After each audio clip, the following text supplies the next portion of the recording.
Hello, guys. Welcome to Psyched Minds. If you have not subscribed yet to the channel, do subscribe, like, and share. We are reading In Therapy by Susie Orbach.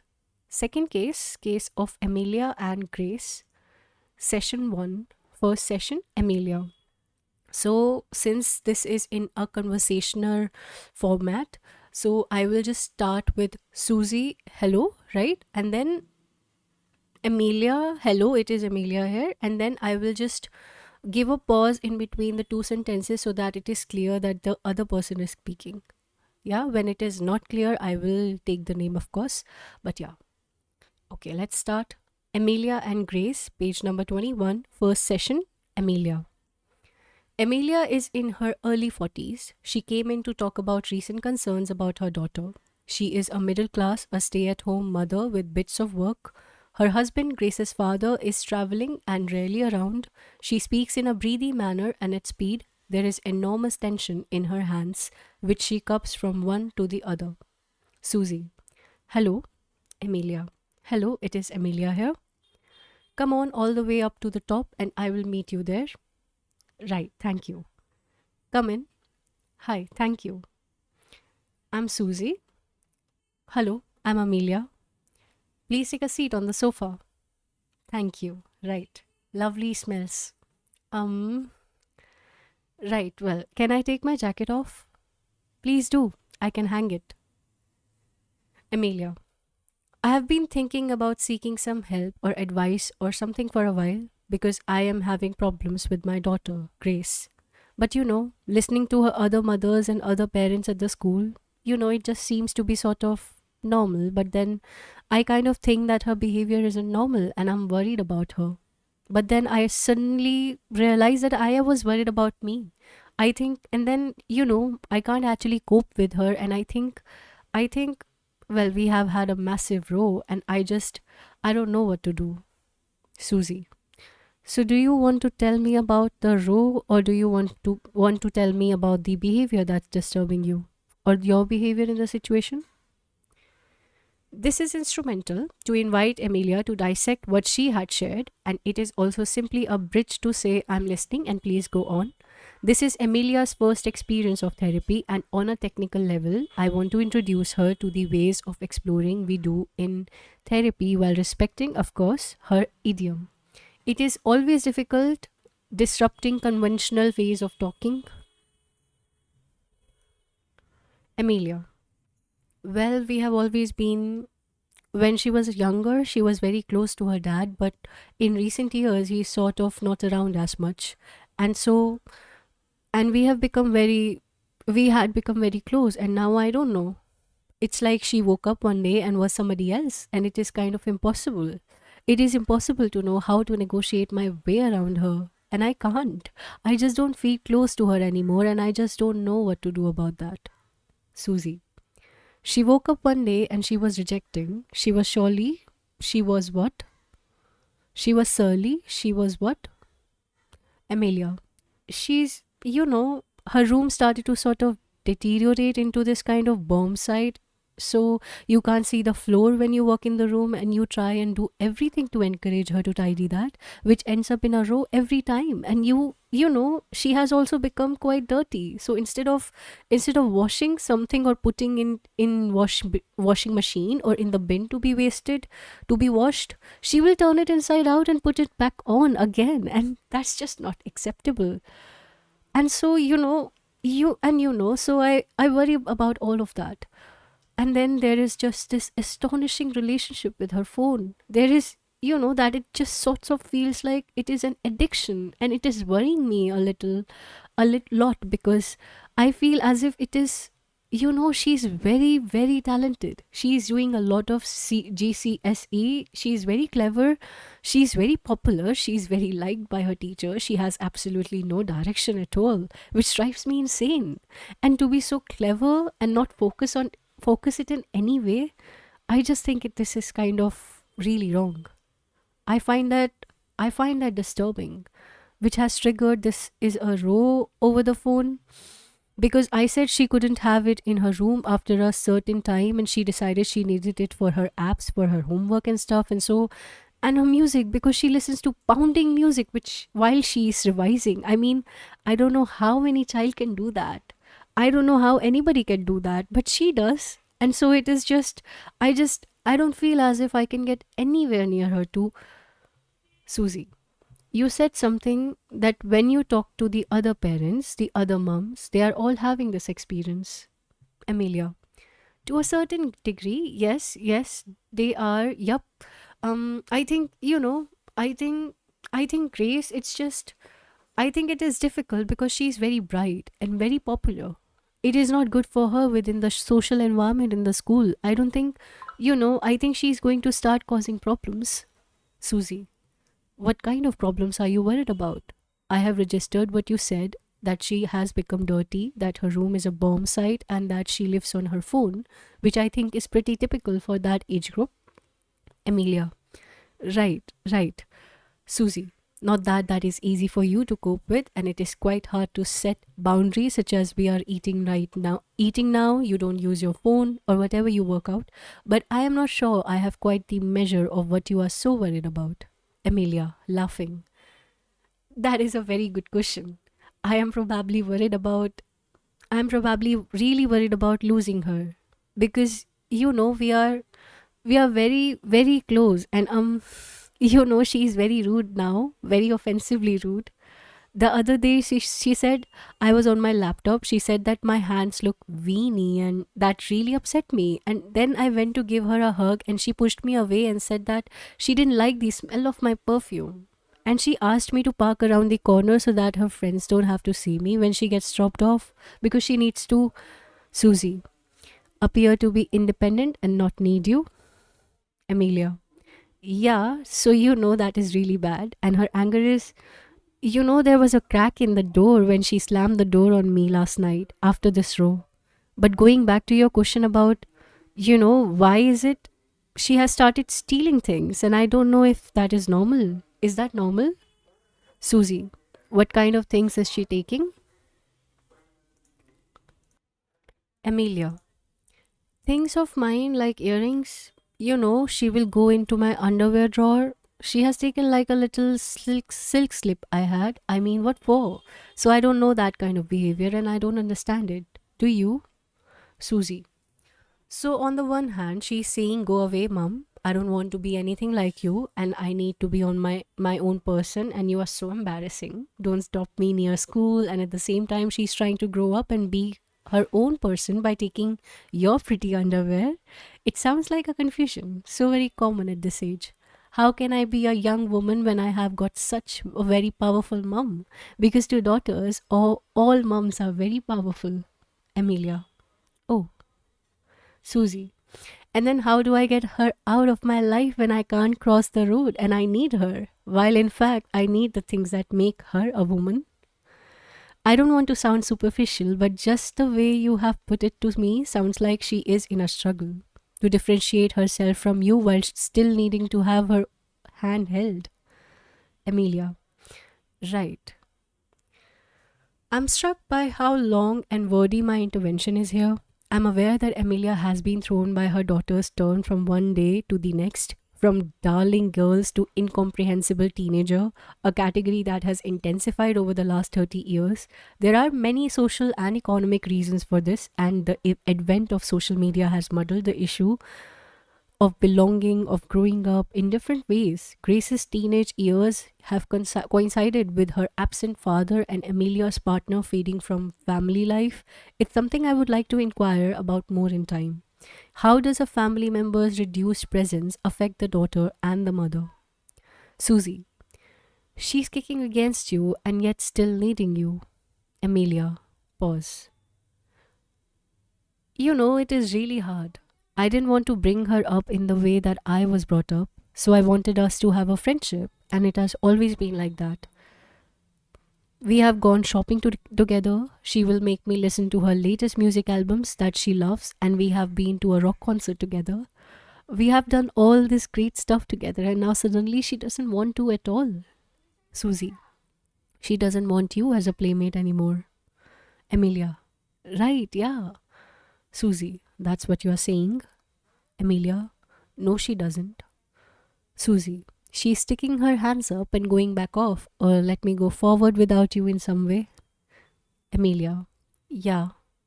Susie, and that is terribly hurtful for you. Amelia. It feels quite. Susie, a shock to your. Amelia. It is a big shock, yeah. It is a big shock, and I can't share it with David, my husband, because he's just not around. So, I don't know. And I can't seem to. I just don't know how to negotiate. I don't know how to talk to her now, and also I'm really sick with worry and haven't slept because I don't I don't think this is I don't know whether it is right or not, but I went through her messaging and I have found. Susie, which one? A public one or a private one? Amelia, her private messaging on Facebook, and I found she is in communication with this guy who is at the mixed school down the road, and he's a couple of years above her, and it is really quite, it is quite shocking. It is very. Susie, what is shocking about it? I don't take up the issue of Amelia's reading Grace's private messaging on Facebook. Led by frustration, Grace has sought to understand and to know what is driving Grace. A therapist is not there to pass judgment in a simple sense on the right or wrongs of the speech, although it may have salience at some point. Amelia, well, it is very sexual. Susie, is it explicit? Amelia, it is explicit, yeah, and it's the first time I have kind of had to. I don't quite know how to. I haven't confronted her with it, and I don't know if I should, and I don't know. Susie, what is it you would be confronting her with if you were confronting her? Amelia, well, I think I would. I suppose I worry about her safety. Susie, in what sense? Amelia, well, he may be into drugs. He could be a really bad influence. He could be, you know, she doesn't. We have never really. I've never had a personal conversation with her properly about sex. And I mean, I know that. I mean, it is a whole area that I have no control over with her. So, I'm fearful that she's sort of throwing herself off the edge of a cliff and she doesn't know what is she throwing herself into. And I know that. Susie, so how do you talk about boyfriends in general in the house? Amelia, well, who is flirting with who? If she's going out on a Saturday night, which I let her do as long as she is back by 10, then I like to know who is she going with and what they are going to be doing, and then I like to check what she's wearing, which of late has become another bone of contention. But that this is they have obviously, my sense is that they have had some intimacy of some kind, and so she has lied about where she has been. She's lying. If I call her on the phone, there's not she just doesn't pick up, so I can't get anywhere near her, and I worry about him because he's a lot older. Susie, he's 2 years older. He's doing this A levels. He's A levels. Amelia, yeah, yeah, so Susie, what I am struck by is what you say, is how difficult this is for you. Amelia, right, right. Susie, and there is confusion between your concern for her and how to reach her. There is the fact that she is struggling to have her own private life and develop different kind of friendships and explore and experiment and be possible and perhaps choose a boyfriend from the school you wouldn't have expected, and that is hard for you. Amelia, yes, and he's a mixed race, so race as well. So David wouldn't be pleased about that. So that is something that I have to sort of keep quiet about. I don't know. It's another thing to negotiate, I suppose. Susie, can I ask, what is this idea of yourself as an executive who is managing everything? What is it you are managing? You are talking about the difficulties of a child growing up and moving away and not being able to direct them entirely, but she has actually had a very long time living with you and with your values, and her experimenting with a boy from the other side of tracks from your perspective. Why isn't that interesting and something for her to be doing at this point? Amelia, oh, I suppose I hadn't thought of that. Yes, that is interesting. Susie, tell me about you as a teenager. What did you do that your parents just couldn't fathom? Amelia, well, my father was very frightening, so I obeyed. It was a very, very different set of rules, and it was a set of rules, and that was difficult. So it was sort of, a strict set of rules that you had to observe. I mean, one time when I was home late, he he held up a golf club against the guy that brought me home. So, and it was, there are things that I suppose I suppose you are right. I suppose it is more about me being, because there are things that, he my father said that sex was dirty, for instance. So, Susie, so did you dare to kiss and have Amelia? Yes, I did. Yeah. Amelia and Susie laughing together. Amelia, I did. But why is it then that she is feeling this need of, if I have. It's interesting to me that you say I am managing her, because I feel as if I have been very liberal with her, and I have been her friend, and now and she's been mine, and I'm losing my friendship. Susie, you have been her mum actually, and you have been a particular kind of mum. And I think one of the difficult situations for parents is that children go through an aspect in their own development of disavowing their parents, but knowing that there is something a bit odd about that. So they and you remain close through the fighting. It is a way of kind of keeping close while keeping a certain distance. Emilia's genuine interest in Grace's life, listening to the records she likes and so on, is admirable, as has her desire to sculpt a different kind of mother daughter relationship from the one she grew up in. Judging how close, how much friendship, how much what a child needs from a parent varies at different ages is not straightforward, and for many the imprint from one's own history doesn't serve as a model to emulate. For Emilia it was one to contest. Rejecting authoritarianism doesn't mean jettisoning authority, but working out how the dosages of guidance, authority, interest, boundaries, and freedom change. And like many parents, Emilia is shaken up by the radical shift in Grace's way of being, and she feels abandoned. Emilia, um, Susie, there are bumps when kids grow up. They grow up. As they grow up, they want and need different things from a parent. Amelia. Yeah, I guess. Susie. I'm not wanting to minimize what you are feeling about your concerns, but I am also thinking, you said she's so clever, but she's not focused. Amelia. But she doesn't have a direction. Susie. She's 16. Amelia's academic concern for Grace have me wondering about Amelia's ambitions for her. What are they? Do they include intellectual and artistic exploration, or does Amelia's take on the world lead her to feel her daughter must set her sights now and work towards excluding what might be surplus to those goals? Education has veered between sports specializations to a broader curriculum, to mixing about sciences and art subject, to an emphasis on STEM subjects. I'm wondering about whether Amelia isn't showing similar concerns to the mothers of the women like Helen, page 85, who, in wanting so much for their daughter, may have inadvertently sent signals about ambition and achievement that then bypass the pleasures of learning and exploring what might be right for the person. So I'm eager to understand Amelia's frustration with her daughter's unbounded cleverness. Amelia. Yes, but it seems to me now that you have to have a very clever direction from quite a young age. Because even if you go to university now and come out with a double first, you can still end up working, working until somewhere. It doesn't guarantee you a future in the way that it used to, and I do not want her to go through that. Susie, so you're frightened for her. Amelia, an unfulfilled working experience in the way that I have, I suppose. Long pause. She has astonishing potential, and I guess I just want her to be okay. Susie. Yes, of course you want her to be okay. I was thinking about this bit, and Amelia, do you not think her behavior is very extreme? Though I mean, considering we are always going to fight. Susie, I'm afraid I don't think it's extreme for a London girl. I don't think keeping her options open because she is capable and can do anything is a problem.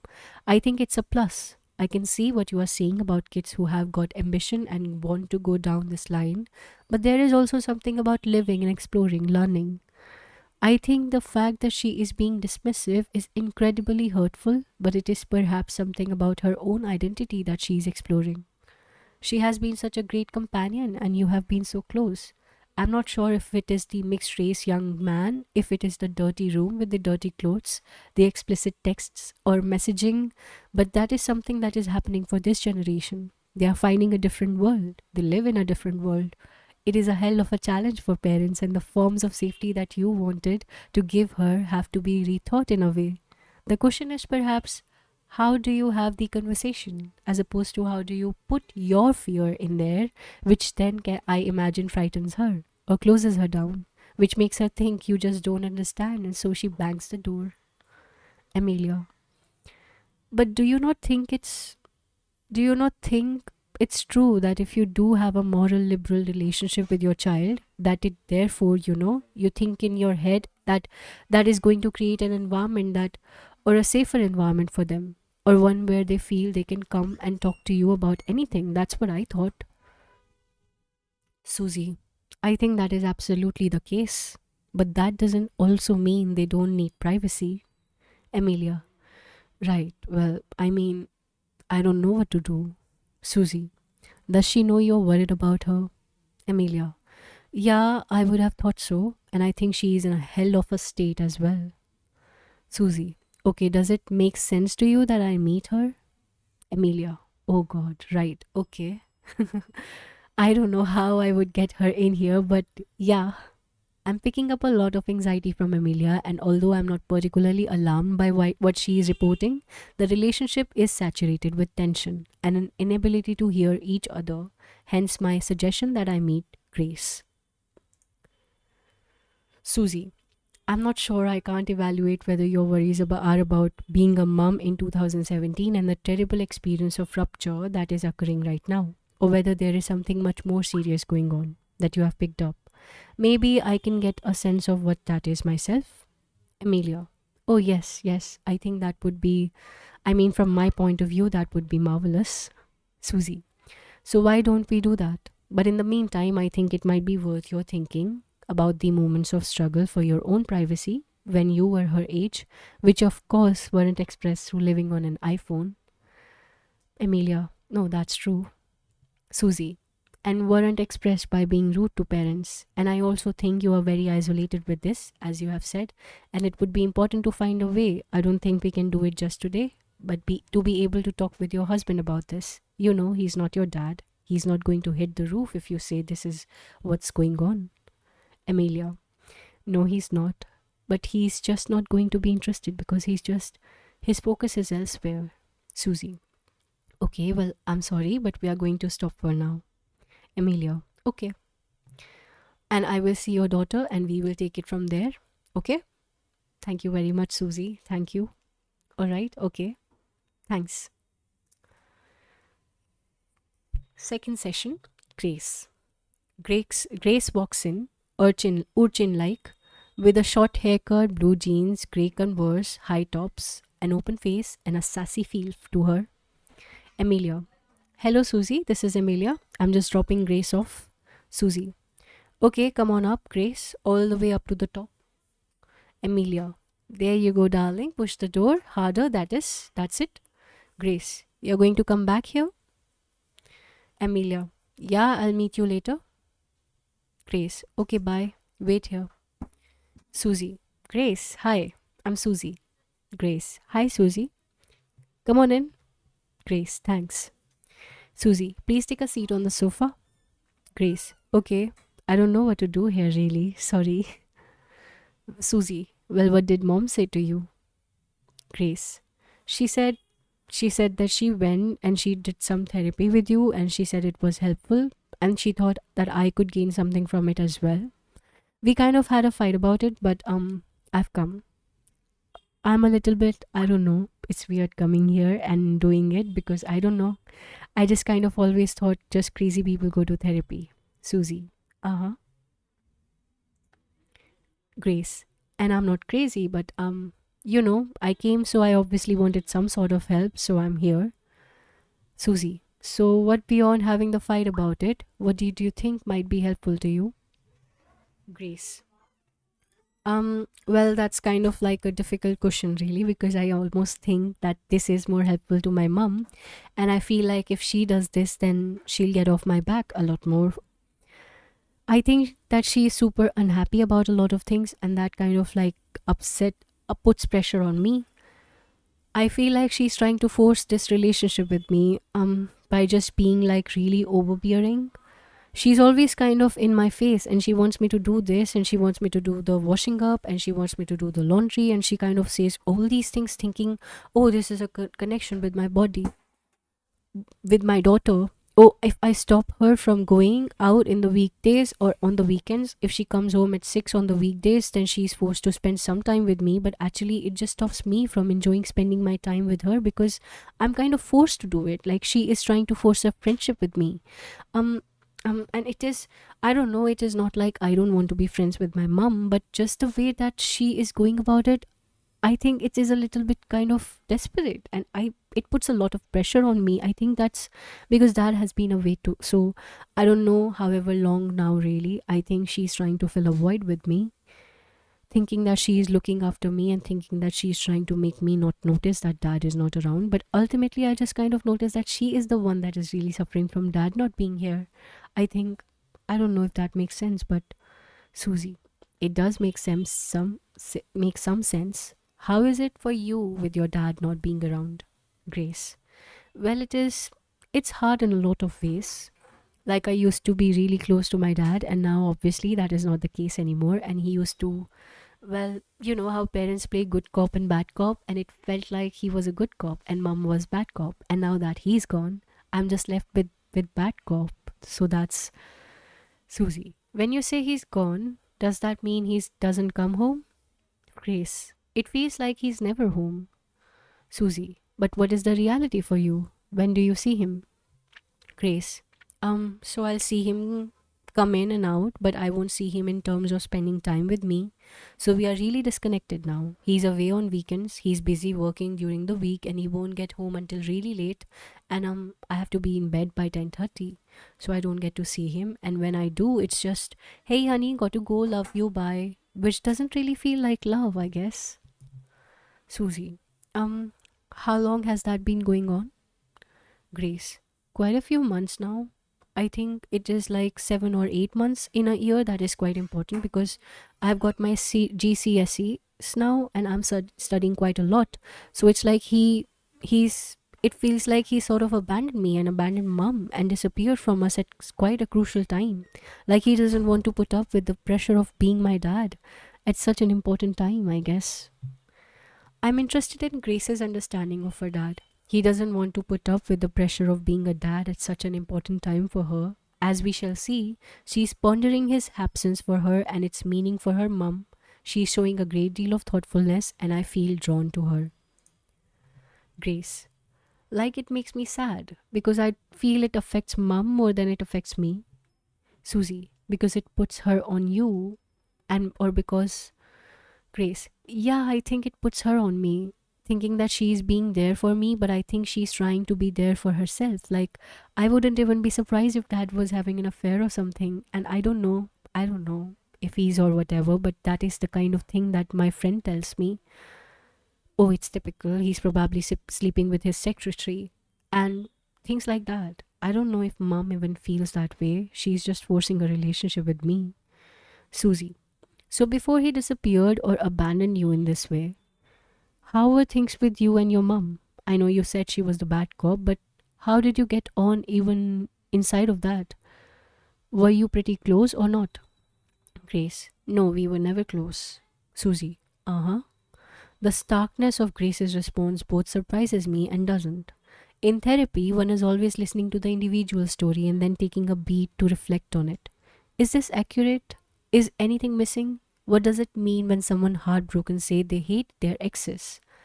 We know that one part of them does and another part is hurt, angry, confused, humiliated, or pushing away a strong love because it's too painful to show oneself how much one cares. Grace says she was never close to her mum, and I'm thinking very few don't have a strong attachment to a parent, and so I'm keeping an open question that for myself about whether this isn't also a case of fierce repudiation repudiation because mum is infuriating her at present. Grace. But it was easier when dad was around. I don't know. Easier in some ways, but not in others because they would argue a lot. But at least then I could go away and be in the shadows or whatever, and go away and be on my phone and not get involved. But now that he's not there, she's arguing with me. When he was around, he would do a lot of stuff with me and mum. And mum is working hard. She has got other things to focus on, and she was like into her fitness and everything. So she would be around or to tell me, okay, have you done your homework? Okay, did you study for this? Okay, have you done your laundry? Which I get is obviously what a parent should do, but it takes the fun out of the mother daughter relationship. But it was fine. I guess it is just kind of what a mother daughter dynamic is really. I never hated her, and now I feel like I hate her sometimes, which I know that I don't, but just the way that she goes about things makes me just hate her and almost feel sorry for her, but not necessarily in a good way because I feel like she has got all this desperation for something. She's looking for something, and I am the wrong person to be looking for it from. I am her daughter. I feel like it is almost like I have to mother her. Susie. Uh huh. Grace. Which is backwards. So, Grace is complaining that she needs to mother her mother. That this is not uncommon. Still, in the vast majority of families, it is mothers who do the mothering, the hands on day to day raising of their children. And in that scenario, in which a mother is thinking about her child's needs, what her partner needs, what her parents need, she might also feel and be emotionally neglected herself. It's not unusual for mothers to look to their daughters for emotional support and nurture. In a complex way, it is a part of the psychological upbringing of girls who are being introduced to the expectations of their future life, which will include care of others. Unconsciously, a mother may prepare her by expecting her daughter to nurture her. Despite social changes in the past 40 years, the internalization of femininity still encodes nurture of others as critical to identity. And what Grace is telling us here is a version of struggle against becoming her mother's mother. Susie. So, if you could have it the way you would like it, what would it look like? Grace. I would quite like to be able to see my friends. I kind of wanted to be like how my friends' relationship with their parents are. Like my friends always seem to be hanging out with each other and going to the cinema and going to the park and hanging out and growing up. And I feel like I'm being stopped from doing that. So, like, the ideal situation would be for me to, at the end of the school day, if my guys are going to the park, great, let's go hang out for a bit. Cool. Or I'm going to go home now. It's getting kind of late. I would like to go home rather than my mum forcing me to be home at a certain time. I feel it's really annoying. I feel like my mum doesn't quite accept or understand or see that I'm not an idiot, and I have values and I look after myself, and I don't want to go down like a wrong path or whatever. I feel like she's probably scared that I'm going to start doing drugs and going crazy. But I'm not. I'm not interested in that. All I'm interested is in having friends and having a social life outside of also studying and working hard, because it stops when you are doing just that. It stops life from being fun. Sorry, it's just a phone. Susie, won't you turn it off for the moment, please? Grace, turn my phone off? Susie, yes, sessions are a phone free zone. Grace, I've got it on silent, then it just vibrates. It doesn't buzz. Susie, yeah, but we just both got interrupted and it will irritate me, I'm afraid. Grace, oh, okay. I'll turn it off then. Sorry. Where have I been asked to do that before? Sorry. My mom always gets annoyed that I am on my phone, but the thing is that my social life is kind of on my phone now. Because she is in the week, she says I have to be home by 6, and then on the weekends, I have to be home by 10. So I don't actually have time to see my friends and have real interactive. Susie, well, what do you think would be reasonable? Grace, I think I should just be given freedom. I just think she needs to trust me, that's all. I don't feel like I need a curfew. She just doesn't understand me. She really doesn't understand me. I don't think she sees the capabilities of her daughter. I am taking 11 GCSEs. I don't even need to like revise that hard for them because I get it. Like I'll concentrate in the class and it goes in, like it stays in my brain. I remember one time we had this mock exam coming up for history, and I forgot that it was coming up, and so I got to school and they said, "Okay, we have got this mock exam," and I was like, "Oh my god." And then I did it. I ended up getting a B plus, and it was totally fine. Obviously, if I had revised, I would have gotten an A, which is what I want. But it is just things like that where I don't think my mom gets me, because she is always like, revise, revise, revise. You have to be home at 6 so you can revise. And so she doesn't actually see that her daughter is bright and able, and she can trust me. If she gives me a little bit of freedom, like she can trust me, that is why we are arguing all of the time. We just don't get each other, like, because she doesn't get me. I kind of refuse to get her, although I do empathize with her. But Susie, are you able to say to her, "Mom, I'm actually responsible and I would like a bit more leeway. I do my studies and you don't need to worry about me so much"? Could you ever say that as opposed to have a fight about it? Grace. Yeah, that's what I was going to say. I feel like I've shouted that at her like plenty of times, but I haven't said it. Pause. Susie, are there things that you are worried about, though, about yourself? Grace, about myself? I think I'm worried about growing up, I guess. But I think all teenagers are scared about growing up, really. It is quite a scary thought. Like, I'm studying for a lot of different subjects, but I don't know which subjects I want to concentrate on. I don't know what I want my career to be, and I know that really frustrates my mum. She wants me, she thinks I'm not focused, but Susie, okay, but let's try and talk about you. What do you, Grace? Yeah, I know, that's what I mean. I just don't think I'm ready to move on to the next step yet. I'm being forced to move on to the next step. I'm scared about growing up because just everything seems so messed up. Like, it doesn't seem like an environment that I want to grow up in right now. I just think the economy and the government, everything is just so messed up from your generation, from my mom's generation, that as kids, we have to, us kids, us teenagers or whatever, the next generation, we have to actually clean up the mess that has been going on. And it is really a big mess. And it is really intimidating, the idea of growing up and going into that. I'm going to be basically like a, it is going to feel like I'm the street cleaner, cleaning up the street after you guys. And so mom wants me to grow up, but I don't want to grow up into her mess. Everything is so expensive now. I wouldn't be able to afford rent if I were to move out. So it is really hard because I do like the idea of being an adult. I really like the idea of being independent and not having to deal with my mom or my dad. But then also the thought of actually doing that is going to be terrifying. Susie, that is a hell of a pressure though, Grace. You have got a good bit of time before you have to do that. Grace. Yeah, well, yeah. I almost sometimes get frustrated by education because I know it is a long time, but I almost prefer the idea of life being independent. So, yeah, maybe I am putting that pressure on me.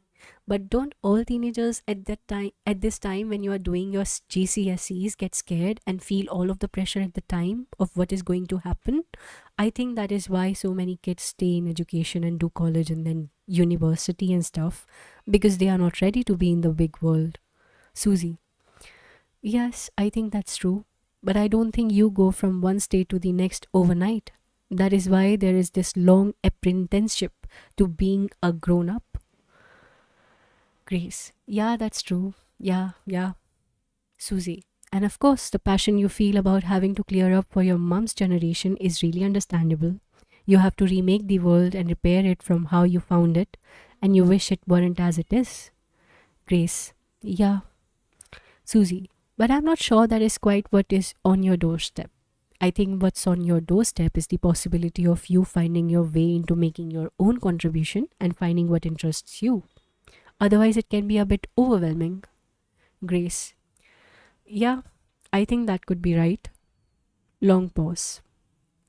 Susie, what are you thinking? Grace, just long pause. Just thinking of the pressures mum puts on me. That's all. Susie, to look after her or to be a certain kind of person yourself? Grace. Both of them, really. And I guess the pressures that I am kind of putting on myself. Susie. Yeah. Grace.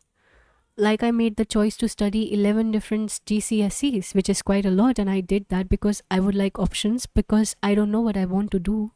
Susie. Uh huh. Grace. But then also, I feel like I had to do that to please my mum because I don't think she enjoys her work very much and she wants to make sure that I do enjoy my work. Susie. Well, are you enjoying the 11 GCSEs? Because that is your work now, isn't it? Grace. Yeah, it is. It is not that I enjoy them. Like I can do them, but it doesn't make me enjoy them. Susie. And are there ones that you want to take forward? Grace. There are ones that I like more than others. I really like drama and I like English, but I wouldn't know what to do with those.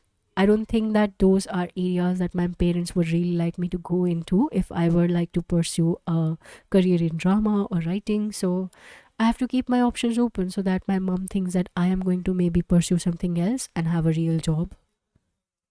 Susie. What does that mean? You mean you have got to take physics and further maths in order to please your mom? Or have job responsibilities? Job possibilities? Grace. Yeah, I think so. But also, I have to take maths. I do feel like I do everything so that she could take me seriously or that she could see I would have options later to choose from. But really, what I want to do is something a bit more creative. My parents aren't creative people, so I think that sort of scares them. Susie. So, when you say you want to be a creative, what does that mean when you say writing or drama? Grace. It just means like expressing something. Like when I was younger, I wrote some like I had these crazy dreams and I would write them down almost like in those dream diary type things. But then I actually made them into little stories and yeah, I would show them to mom or whatever. They would be like, oh, well done. And then sort of leave it on the counter and not really take an interest in it. So I like stuffs like that. I don't know how I want to express myself yet, but I know that I have things to express, I think. Susie, how is your English teacher? Grace, yeah, she's fine. She's quite encouraging. She took one piece of my homework that she really liked and she showed it to other headmistresses because she was that proud of it. And my headmistresses like called me in and said, well done. So that was really cool. Susie, was it that was what that was what was cool that somebody acknowledged your work? Grace, yeah. Susie, or they got that you were original or Grace. Yeah, basically just sort of saying, oh, you can do it. You can do that. And that's what's cool. Susie. Uh huh. Grace. Because that's what sort of starts you thinking, oh, okay, maybe I could. Maybe I should try more with that. Susie. Uh huh. Grace. Maybe that's why I don't really study that hard for my other subjects because I don't have much of an interest in them. I'll try to have an interest in them, but my brain take things in and I can do well in other subjects, but it is not necessary that I care about them. Susie. Uh-huh. But what's interesting is that you are telling me how much you care about something whereas you didn't think you did. Grace. Yeah, I guess that's true. Susie. I mean, you care about wanting to hang out with your friends. You care about writing and expressing yourself. Grace. Yeah. Susie, you obviously care about your mum because you wouldn't feel so burdened by having to look after her, even though it would be good if you didn't have to do that. And it sounds like you miss your dad a lot or you don't know how to connect. So you really care about the change there. So you don't sound at all unfocused to me. Grace, maybe you should tell my mum that. She doesn't think so. I haven't really thought about it like that. I just kind of ignore things. Susie, yeah, I think it is a lot to ask, but would it be like if when she's giving you a hard time, you didn't engage at all that at that level and you just said, yes, I hear you, mom, and I'm doing those things, whatever the demand she's making on you, what would that be like?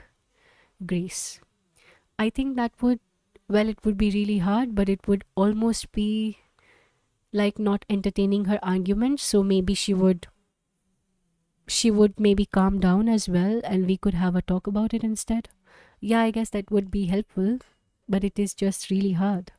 Susie. Uh huh.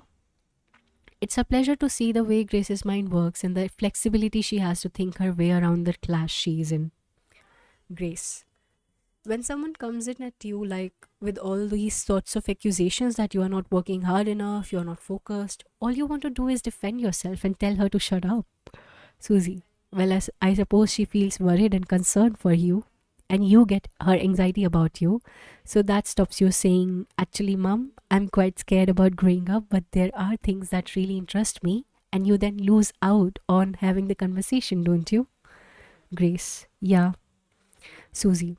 I don't think it is easy for you to lead it, but Grace. Yeah, it's like we never get there. Susie. Yeah. You just sort of have a proxy conversation in terms of a row. Grace. Yeah, I think that's true. Susie. Well, look, let me have a think about what I think might be right between you and mom and whether you could come together or Grace. Okay. Susie. And you can let me know also there how this settles in for you. Grace. Yeah, okay. Okay. Yeah, all right. Thank you, Susie.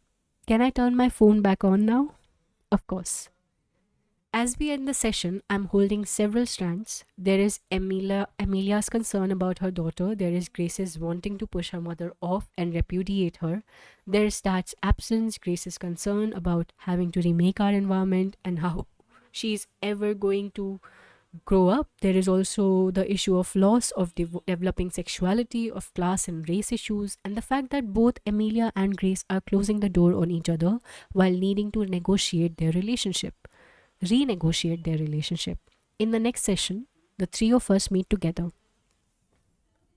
Third session, Amelia and Grace. It is 10 days later, and I'm curious about how each of them has absorbed what was talked about. I had a hopeful feel about the two of them sorting things out in time. In this session, I'm interested to see how they do relate and see if we can see how the sore spots can be addressed differently. Susie. Hello. Amelia. Hello, it's Amelia. Susie, come on up. Amelia, thank you. Susie, hello. Amelia, hello, I'm so sorry she's not here. Susie, well, you are a couple of minutes early. Amelia, I'm early, am I? Well, okay. Well, I mean, said meet. I said meet me on the doorstep at 10 or 10 to 4. She's coming from school, but she's not here. So anyway, the anxiety is that, she has to pass the other school. So maybe she has met up with, what's his name? Anyway, so I'm really sorry. I hate doorbell. Susie, there she is. Amelia, okay, right. Susie, hello. Grace, hi, Susie. It's Susie. Come on up. Grace, thanks. Climb stairs quickly. Hi, Susie, I'm sorry I'm a bit late. I was waiting for Amelia, said with a edge and fury. Where have you been? Grace, you're already here. Amelia, yes, I'm already here. Grace, are you kidding me? Raises her voice. Amelia, we agreed to meet at 10 to 4 and why is your phone off? Grace, I've literally just been stood on the street for 15 minutes waiting for you. You told me to meet there on the corner. Amelia, no, I didn't. I said to meet here at the door here. Grace, everyone finished school and they were just going past me looking at me like some idiot. Amelia, why is your phone switched off? Grace, it is not switched off. I've been using it to. Amelia, well, why don't you answer me when I texted you? Grace, it has no battery, mom. I didn't turn it off. I didn't switch it off. Amelia, okay, so I said 10 to 4 here and you weren't here. Grace, well, at 10 to 4, I was up on the corner like you told me to be on the corner, and then I've just been running down here because I don't want to be late for Susie, and you're already here. Don't tell me to the corner if you don't mean the corner, mom. Amelia, I had to come in because it is rude not to. Grace, yeah, exactly. That's why I ran down the street because it is rude not to. Amelia, it's all right, Sush now. Susie, okay, could you both take a seat? Okay, could you both take a seat? Grace, I'm out of breath with all the running now. Amelia, oh dear. Grace, okay.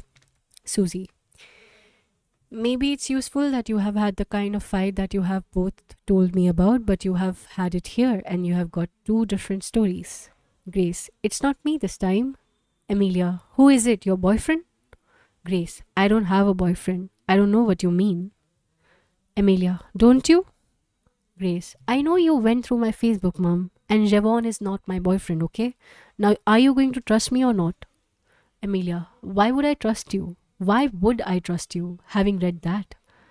Grace, yes, you read something. Okay. We had a conversation. Okay, fine. It's not like anything has happened. I'm not going out with him. I haven't been on a date with him. You never let me out of the house. Emilia, I do let you out of the house. Grace, Mum, you hardly let me out of my house. Emilia, I let you out of the house. I absolutely let you. Yes, I read your Facebook, but I have never done it before. Grace, little laugh. Emilia, I've never done it before. Grace, and why should I believe you? Emilia, but you are being so secretive. You are being so strange. You are lying to me all the time. Grace, what am I doing that is secretive? How am I lying? I never lie to you. I don't. I've got nothing to lie about. Emilia, Grace, you are stealing things from me. Grace, that's not lying to you. You never asked me if I'm stealing and I said no. It's not even a big deal anyway. I don't steal that much. It started with, like, to be honest, mom, your lunches can be pretty terrible. So sometimes I took a tenner from your purse. So, yes, I can get better lunch. And then it becomes something else. We are in the midst of accusation and counter accusation. Why should I trust you? Why should I trust you? At the same time, I'm intrigued by what the stealing became something else means, but we don't have time to know what that is just now. Emilia. Well, why has my food suddenly become so repugnant to you? Repugnant to you. You have eaten it for 16 years. Grace. Yeah, it's pretty bland though, mum. Also, I want to change my diet a bit. Emilia. Why do you want to change your diet? Grace. Because. Emilia. What's wrong with the diet? What's wrong with the what you eat?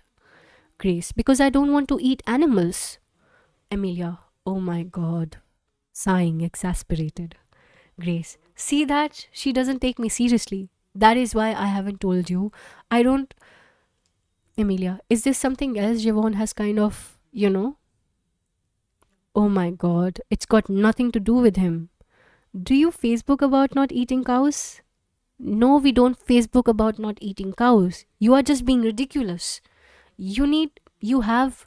You're actually being childish now. That's a childish remark. Emilia. I mean, I don't know where to go when you have absolutely no respect for me whatsoever. It is just impossible. Grace. Is there another way to think about this, Emilia?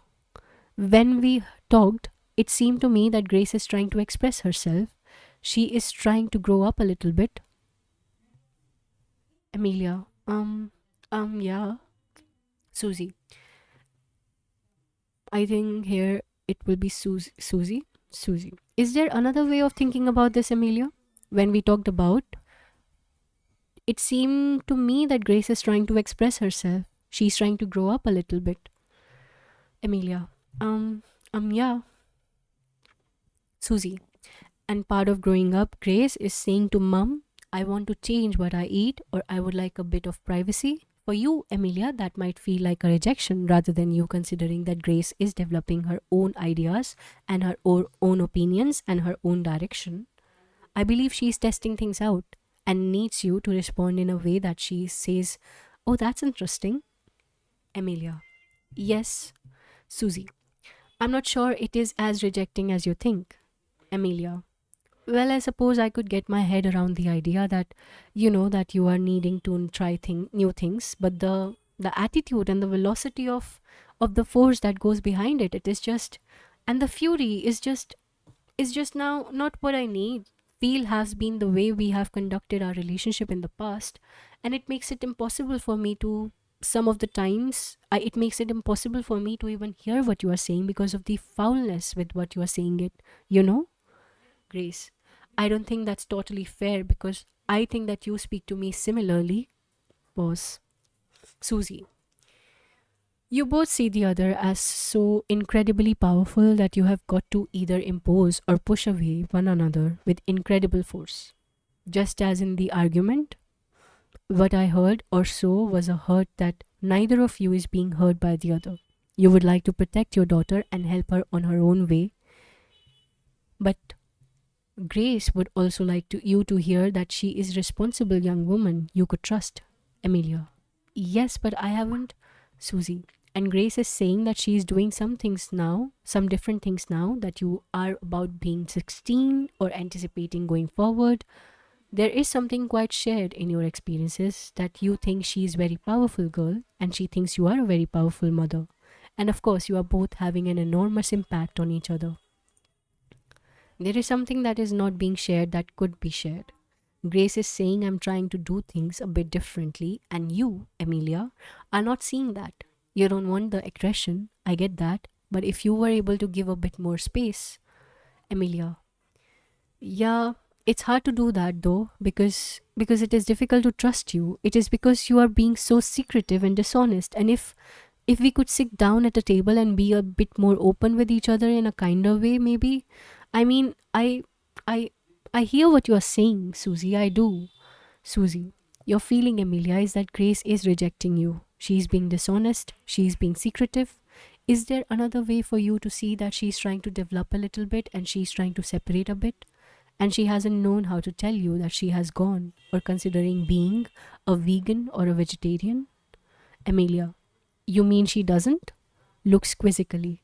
Susie, doesn't know how to tell you things. Amelia, right, doesn't know how to tell me things. Yes. Pause. Susie, well, because mothers are very powerful to go up against. Even for the loveliest, kindest, most benevolent mother, it can feel like a very big thing for a daughter. Amelia, you mean so it is not a deliberate sort of act of kind of, well, sort of, I sort of see it as total, as very rejecting, I suppose. And I'm not sure why, because I'm not sure if I have invited that. Susie, but shall we find out if it is that and what your intention is? Grace, can you try and say something? Grace, it kind of makes me sad that that's how you look at it and how you take it. I think Susie is right. That's not what I'm trying to do. I'm not trying to just reject you. I just want to be able to try new things, experience things, be a teenager that's becoming an older teenager or an adult or whatever. I feel like you stop me from doing that, and then I guess I act out in the wrong ways, thinking that will fix it or stop you from making me do certain things. I don't know if that makes sense. I am not rejecting you, but the way that you go about things, the way that I fight against you, can see could come across like I am rejecting you, but I am not. Susie, can you imagine a way that your mum could hear you? In this session, I'm listening for what Grace finds difficult. I'm also listening to whether Amelia's fear that Grace is going off the rail is occurring. Grace feels impinged upon, and her response is to shut off in such a way that she sucks up the airspace, and mother and daughter do a belligerent dance together. Grace, yeah, I know we kind of talked about it before, but I know that when we start talking about something, we actually end up arguing rather than entering into a conversation or a conversational level. We enter everything with emotions and aggression or tears or whatever, so neither one of us ever gets hurt. Susie and I spoke about approaching it differently, which I think we both need to do. Susie, can you imagine from your side, Amelia, being interested in what your daughter has to say instead of being frightened about what is going on? Amelia, yeah, actually, I suppose it means renegotiating. It means renegotiating who we are with each other, doesn't it? Susie, uh huh. Amelia, um, it's a difficult, it's a difficult adjustment, isn't it? The idea that you can no longer, that I can't. It feels very weird to me. I don't know. Susie, well, it is weird because you have produced a lovely young woman, but she wants you to get to know her as a young woman, and I think she wants something different from you. She's probably not as interested in you as you are interested in her because that is the way of it. But I think she's saying, I would like to see another bit of my mom. Grace, yeah, I want you to know that it's not like I don't want to be friends with you. Amelia, thanks. Amelia and Grace laughing. I mean, that's good to know. Grace, I get that right now it's hard for both of us with dad. He's obviously away a lot. And so me and you are in each other's company a lot. And I know that that is hard, and also I'm at that age where things change. Oh god, I feel really embarrassed saying this, but I'm legally allowed to have sex, maybe. I shouldn't have said that, but I just mean like this conversation with, yeah, Amelia. Yeah, but the thing is that, Susie, if you can listen, Amelia, Grace is talking to you. Amelia, right, okay, Grace. So I just mean, so this conversation with Javon, like, I know as a mom, well, firstly, you shouldn't have read it. But secondly, as a mom who has read it, I know that that's not nice to read because it got flirty or whatever. Fine, I get that. But also, I feel like I'm allowed to. At some point, I am going to be interested in boys. And at some point, I will have a boyfriend, and and he will, come home and he will meet you or whatever. And I don't feel like I should feel bad about doing that. Nothing happened with Javon. I don't fancy Javon or anything like that. I'm not planning on, dating him or whatever, but I just mean I want to feel allowed to be able to grow up. I feel at this stage. And I'm not an idiot, mom. I'm not stupid. I have values, and I feel that those don't get appreciated by you. I don't think you see, Amelia. Well, I helped create the values, but yeah, Grace, that's what I mean. I don't think that you see the daughter that you have raised. I am not I am not an idiot, and I'm not going to just, I'm not going to mess about with the wrong kind of people, and I'm not going to just sleep around like I'm interested in growing up like you did. Like you are a grown up now. You have had me, Amelia. I know that. I know that. I know how clever you are. I know how talented you are. I know how beautiful you are. I know all of these things. I see them every day, but you don't necessarily know the influences of the world out there. You don't know. Susie, well, can we wait a minute? Can we just take a pause there? Amelia, yup.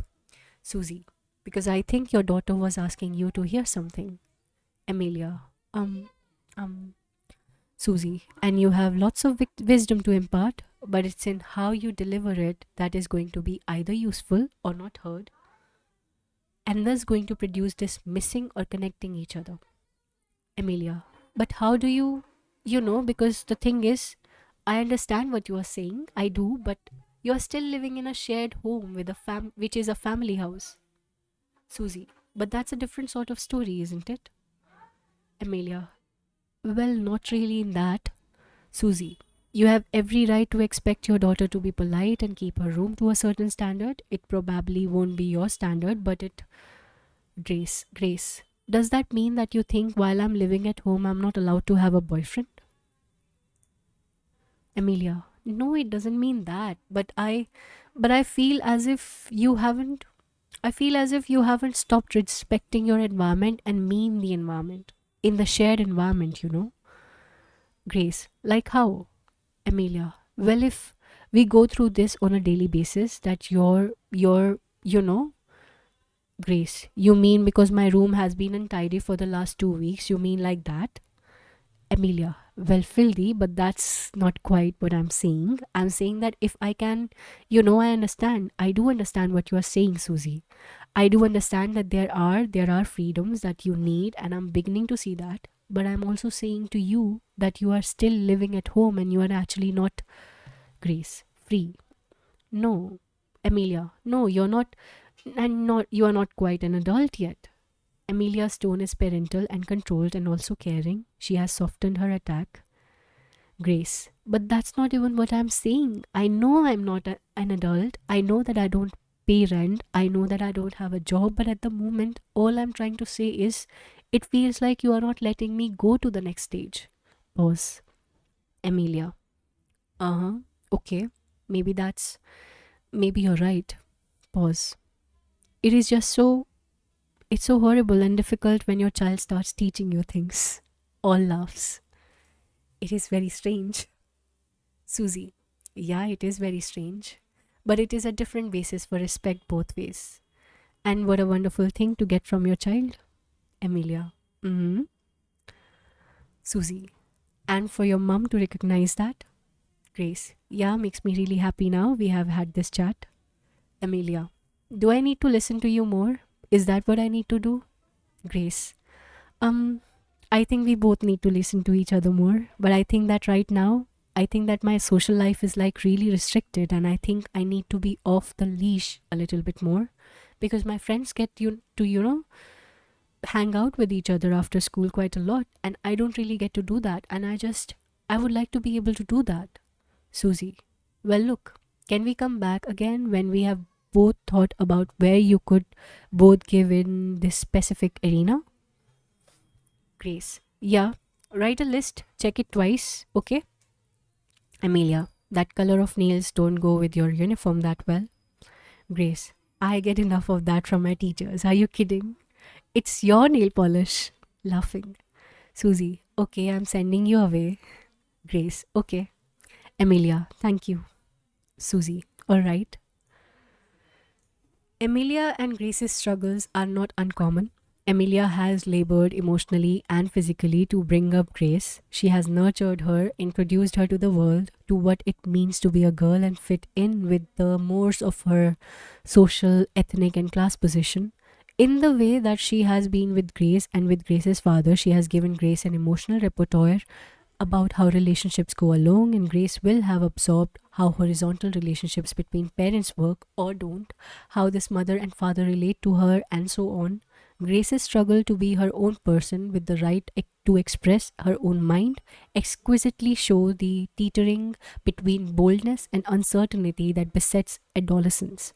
As Amelia tries to hold on to the friendship, Grace is asserting that while she still wants to be friends, they are mother and daughter, and that is the relationship, that this relationship needs to be recognized and reconfigured. Amelia's concern about Grace and social media is again not uncommon. Each generation of teenagers since the invention of the teenager have found ways to exclude their parents and the older generation as they forge their pre adult identities. Once it was clandestine music listened to on radio under the pillow, then it was dancing in overtly sexual ways, being on the phone for hours using cannabis and MDMA, etc. Such pursuits find expression with the smartphone. Its rapid communication connects the individual with virtual communities and friendship groups. The language and images shared and created for social media are alien to the parent, and this is part of the point, to be able to imagine a separate existence from one's family while being intensely connected to one's peers. The dependency switches from mum and family to friends. Adults are concerned about this not necessarily because they want to restrain their children per se, but because the big bad world which they have survived has become bigger, or is it smaller, and more precarious. No parent doesn't know about sexting, the circulation of pornographic images of the young, the online grooming, the pressure girls feel to show explicit pictures of themselves, cyberbullying, and so on. The search for identity, recognition, and appreciation outside the family can trump common sense and make a parent fearful. What Amelia has read in the text between Javon and Grace startles her. It wasn't done like that when she was young. And there is Amelia's personal predicament. What constitutes a life for her when her daughter is trying to avoid her and her husband has all but left home? This is a challenging time for a mother, and not because of a tired cliche of the empty nest, although of course that has truth, but because she is looking at her daughter's opportunities and wondering about how to activate herself. What will be useful to her and to Grace will be for her to find things that absorb and satisfy her. The experience for a daughter of a mother continuing to grow is enormously useful. It cuts through guilt all around, but more importantly, it is generative for Emilia to have a focus outside of the family. Transitions in the mother daughter, mother child relationship are inevitable.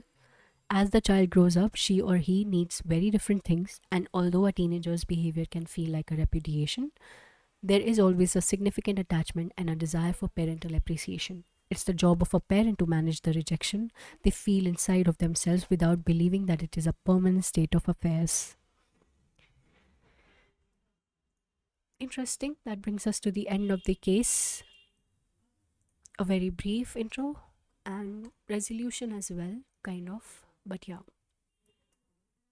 that brings us to the end of Amelia and Grace's session. Uh, if you have not subscribed yet to the channel, do subscribe, like, and share. We are ending the stream. I will be reading the next case in the next reading of Harriet. Bye bye for now. If you have any suggestions, any questions, any recommendations, any comment at all, feedback, good, bad, you can reach out in the comment section of the video you're viewing or in the community section of the YouTube channel. Bye, keep reading, take care.